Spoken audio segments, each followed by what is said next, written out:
Yon, so magandang morning mga kaibigan. Well, it's me, Teacher Kevin PH, and we're back with another video. So kasama natin sila ma'am ngayon. Nagpaparescue sila sa laptop niya, no? Nag-crash yung operating system. Pero una, kailangan muna natin i-backup yung files kasi nga very important. So rescue repair para sa isang teacher mga kaibigan.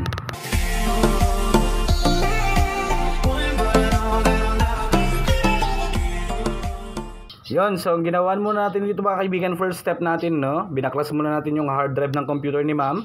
Ilalagay natin sa enclosure natin, then i-back up natin sa computer ng shop para later on, kahit i-full clean na lang natin pag mag-install tayo ulit ng operating system. So let's do this mga kaibigan, i-back up na natin. So dito mga kaibigan, kasalukuyan na natin binibigyan ng permission yung laptop ng shop mga kaibigan, no? Para ma-back up natin, para makuha natin yung mga files sa hard drive ng laptop ni ma'am. So yan ang kagandahan di ba? Kahit bumigay na mismo yung laptop, kung okay pa yung hard drive, mababack up pa natin ang mga files.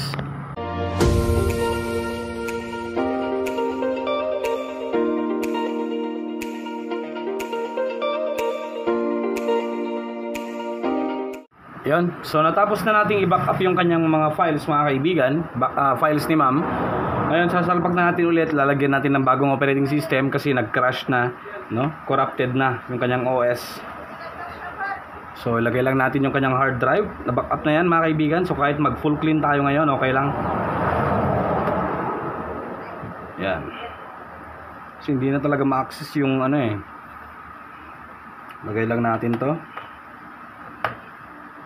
Yan, OS installation na tayo.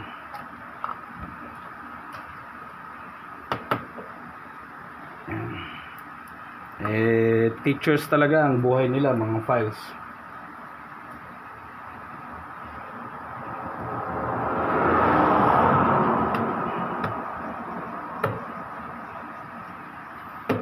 So yan, install tayo ng OS. Tuloy na tayo nag-install ng operating system mga kaibigan. Kung paano mag-install, paano mag-reformat, pwede nyong panoorin yung video natin dyan sa baba. Hindi ko na ituturo sa part na to mga kaibigan. Alright, so okay na ang laptop ni ma'am mga kaibigan, no? So bali, nag-reinstall lang tayo ng operating system kasi nga na-corrupt siya. System na update na rin natin yung kanyang drivers, and that's it. So paalala lang sa mga teachers, no? O sa mga office workers, sa mga users, dapat maglagay lang kayo, gumawa kayo ng partition mga kaibigan.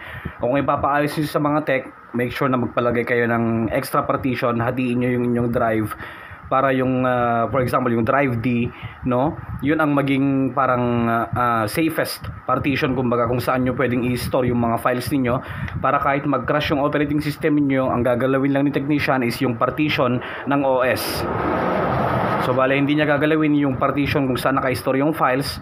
Okay na, okay lang yun, wala tayong problema doon. Hindi katulad nito, nandami pang proseso, kailangan pa nating back up lahat ng mga files kasi nga hindi na siya magtuloy-tuloy sa display. So yun lang, maraming salamat sa inyong panonood at kung gusto niyo matutunan kung paano mag-reformat, link will be on the description below.